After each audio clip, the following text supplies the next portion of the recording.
Next up we have Shruti Dhanda. I'm sorry, yeah, that's right. Okay. So yes, Shruti started her first venture at the young age of 21. That's right after college, and she started with an investment of only 45,000 rupees. She expanded her flower business, which was the venture, to cover top hotels and over 100 corporate offices in the Delhi NCR region.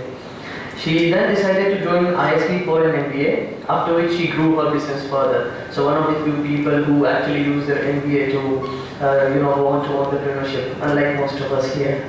And she started Shop to Surprise in August 2012, which is a mixture of offline and online space, and brings together all the gift products available in Indian market on a single platform.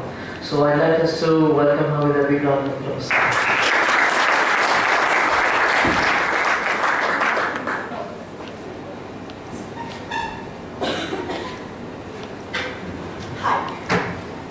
Einstein once said that the gift of fantasy means a lot more to me than my ability to absorb positive knowledge.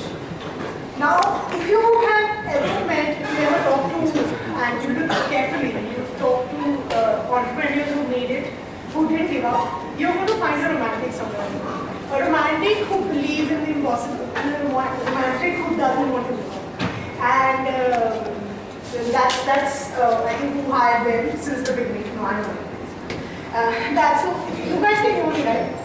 Yeah. So that's who I've been, and I'm going to start with where I've been, what I've been doing till now for the last 10 years, and then a little bit of yarn, and then my time. So, okay, you can't hear me. So I started in 2001. I started in 2001. My mother was into horticulture, and one day she came back and she said that Max is looking for a need to supply faster, they're looking for a senior vendor. I was doing economic honors, not interested in books at all because I was really bored. So she came back and I said I'll do it. And my father looked at me and said, are you crazy? Like you've never woken up before 11 in your life and you want to wake up at 4:30 and go to the mandi, you think you can do it. I said I'll do it. So I started off like that, and I think for 3 years I focused on my business and it grew considerably well. And as parents are, they say, "Rani education come karo, finish where you come from, finish your education." And then I tried for ISB, and luckily I did. And ISB also, for some odd reason, I couldn't focus on what they were teaching in classrooms. I was very interested in what people had to say because my group was such. I was learning from a 52-year-old gynecologist, a 40-year-old dentist. Their perspectives were very interesting, but books never interested me. So I kind of focused on my business even there. I got out to my professors, I made my business a case study in one of the retail courses. I used to pretty much go out and meet everybody I could, and I think my most memorable moments in ISB was a day I spent with Adi Gaurav, Sunil Manjalukya for lunch, and Kishore Gyani sat with me on the floor and I had a sandwich. So those were my days at ISB, and all I could talk about was shrubs. That was my flowers, that was the thing. And shrubs was something that I just couldn't look beyond. I just couldn't. And all I knew was that ISB had given me that platform, like your school does now, to kind of help me take the business forward. So I said, okay, I was 22, 23, right? So I didn't know too much about funding, So when my professor why don't you raise money? And I said, okay, if I'm getting money, so easy, why not? And it was not easy. But I did kind of dedicate those 11 months to raising funding for the business once I understood what a concept was. I met a lot of people, lots, to try and convince them that, guys, you need to invest in my company. And after a lot of rejections, after the first couple of rejections, actually I got a little bit frustrated because I didn't understand. I said, I'm giving you a business. It has a turnover of 60-70 lakhs already. And in making money, I'm selling it to rupees, 25 rupees, I'm working on fantastic margins. I don't understand why you wouldn't be interested in a business like this. But, eventually one of the investors turned around and said that, the reason we're not investing in your company is because we think it's not sexy enough. So, I stood back, I was a little taken aback, and I said, being a fool money got me through ISB, so I don't think so being sexy is a problem, right? I think it's pretty sexy. So then he laughed it out, and then he introduced me to Vanikora. He really was that he just laughed out at the football concept. And he introduced me to Vanikora, and she kind of became this angel, God-sent angel, and She got really convinced with the business and she wanted to invest. And at 23, I managed to raise about $1 million that time in 2008 for my business. I came back to Delhi, I told my father, he looked at me and he's a little conservative, so he said, you're 23. The term sheet has a clause that the CEO can be replaced at any time, you don't have much experience. I said, but I know the business, I started, you will know, I don't know. Manipula flew down to convince my father to let me take the funds, but my father was really hesitant, so I said, look, it doesn't matter. My business was cash rich, so I didn't take the money, I didn't sign the term sheet. I came back, I bootstrapped, I grew the business considerably, and then in 2012, I sold it. Now, after that, being in the flower business, I had realized the opportunity that the gifting space had, and which was, you may call it an evolution, or you may call it, the need to just do something because I've been doing something for so long. I got into Shop to Surprise, and we launched our website this February, and now we have 2 offline stores, and we are targeting about 100 franchise stores by all over the country by 2016 and 2017. So that was about me. Now, over the last 10 years, I have come up with a hierarchy. See, the story was the same. I did try another venture in the middle, which I gave up. But the story was the same. So through these stories, through the history, I kind of came up with the hierarchy. The hierarchy is very simple. For the lack of a name right now, I'm going to call it the Dhanda's hierarchy. That's what you're transferring it. So I call it the Dhanda's hierarchy. And it starts very simple, right? So first you have a concept. The concept either will come out of need, or will come out of desperation, or will come out of a lot of alcohol. The chances of it coming out with a lot of alcohol are a lot higher than need and desperation. So, if you don't drink, you should sit around people who are drinking because they'll generally come up with some great business idea and you should be a water fight. You can listen. After the concept is done, then you go ahead and do some groundwork. If you really believe in the concept, right? Then you go ahead and work on the groundwork. You see whether it's possible, whether somebody else is doing it, whether you can do it better, do you want to do it? And, after the groundwork, you get a little bit of confidence saying that, okay, this business is doable, let me give it a shot. After the groundwork comes the team. Now, the team requires a lot more alcohol than you can imagine because you really need to convince people to leave everything they're doing, all the set comforts they have, and they do need to join you. So they need to be really drunk to say yes. So after the team is ready, you get the team together. Then comes the seed money. Now, having the opportunity to raise funds, having the opportunity for external funds, I still bootstrap. A lot of people say that was a mistake because maybe, but according to me, bootstrapping takes you to a very different level. So through bootstrapping, I came up with another philosophy, which is called the beg or steal philosophy. We start with steal. For all you young children, do you remember going to your fathers and saying, Papa, paise de do, main kal pakka wapas kar dunga, I will give it the day I get my first salary. So I have done that umpteen number of times in the last 10 years, and I don't think so I've ever returned the penny to my dad. So I started with stealing from my family. Then I went to my friends and begged a little, not much, little, and then I went and borrowed from the world. So this kind of taught me the value of a rupee spent. See, it's easy to spend other people's money, which is why, I talk about my own industry, which is why a lot of gifting ventures after raising 2 crores, $1 million are shutting down within 2 years because it's so easy to spend other people's money. But when it's your own, when you put in that money, you want it to turn into 1,000 before you start putting in the second rupee. That is what it teaches you. So bootstrapping makes you very, very strong, which is something that I recommend to all my entrepreneurs, when I talk to them or, when somebody's starting out, that put in some of your own money. You will understand the value of it. So after the seed money comes a little bit of growth. You will establish the basic business, you'll get a little bit of revenues running, maybe not, at least you'll have a basic model. And that's when you go and borrow. That's when you go in for serious capital. That's when people will listen to you, that's when people will respect you, that's when people will want to say, okay, this guy has done something, he's taken a risk, he's very determined to do what he's doing, and so let me better. I make it sound easy because it is actually that easy. A young 22-year-old who's extremely chatty and is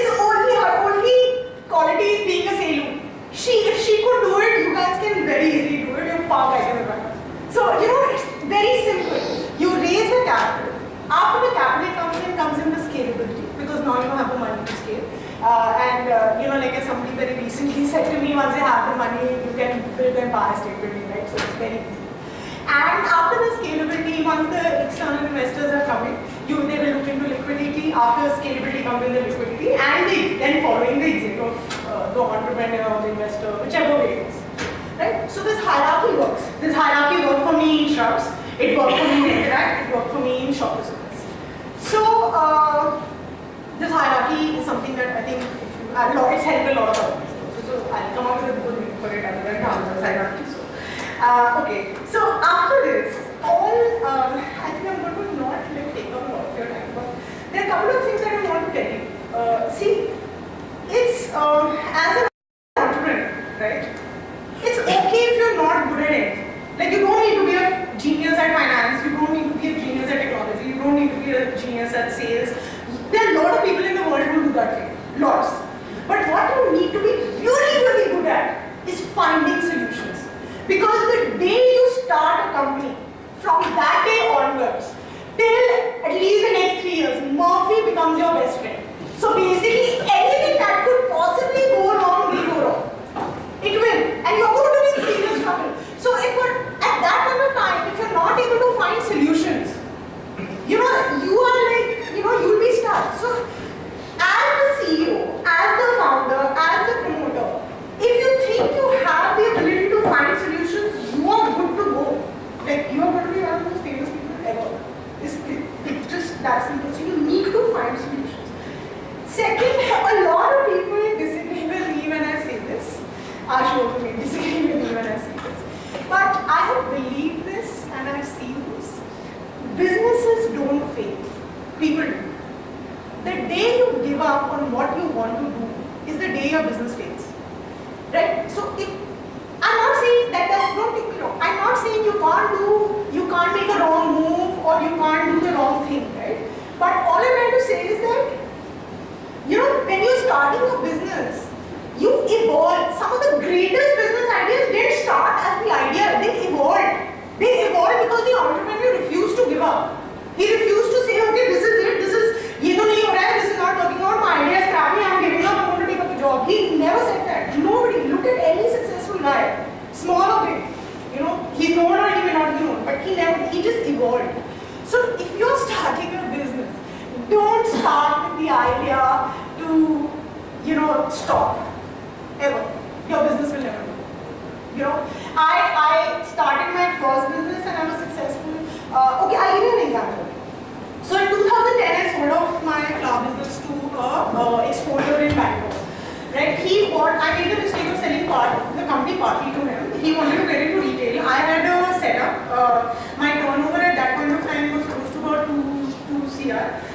We were doing fairly well, and I told him, I said, I'm giving you a launch pad to get into retail. I don't have a retail division as such. So you need to be sitting here to make this happen. So he said, no, my manager will sit there and manage.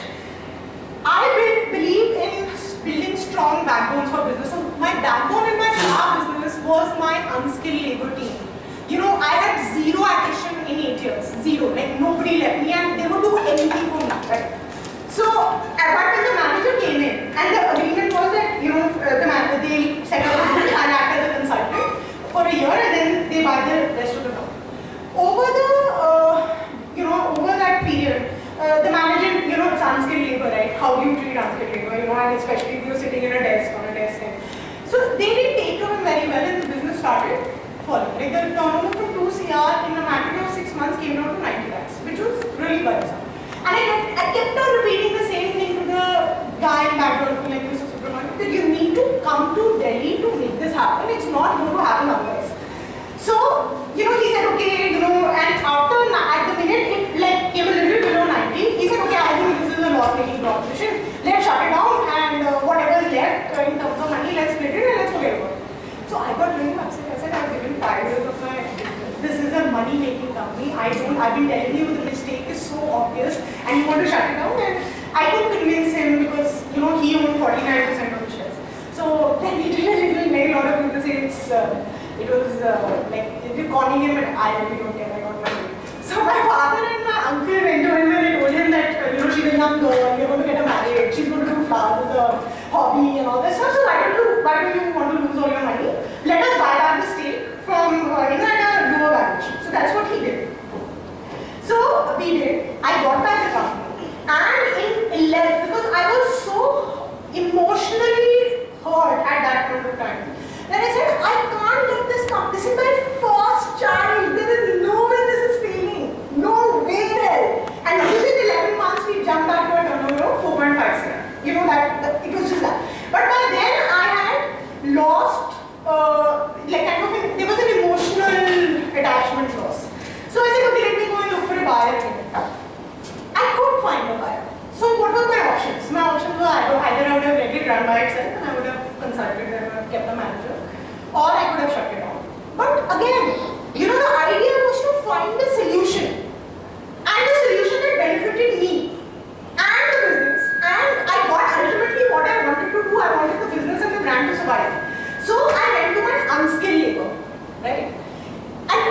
didn't get it rightly.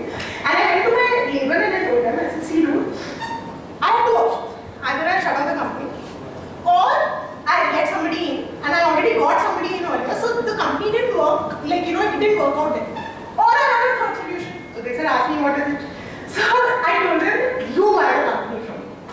And they were a little taken aback. They said, are you mad? Like, we know the turnover, we know how, we don't have the money to do it. I said, I'll sort out your money, but buy it from me. So then he asked me, how will you do it? I said, okay. I said, go back to your village. Okay? तुम्हारे पास तुमने over the last 6-7 years, you bought land. Sell a bigger to bigger of land. Okay? Come back with so much amount. We worked on a lot of credit. So I said, whatever outstanding credit is there, that is mine. And for the next 10 years, you will give me a monthly retention. After for the first 5 years, I transfer the shares in your name.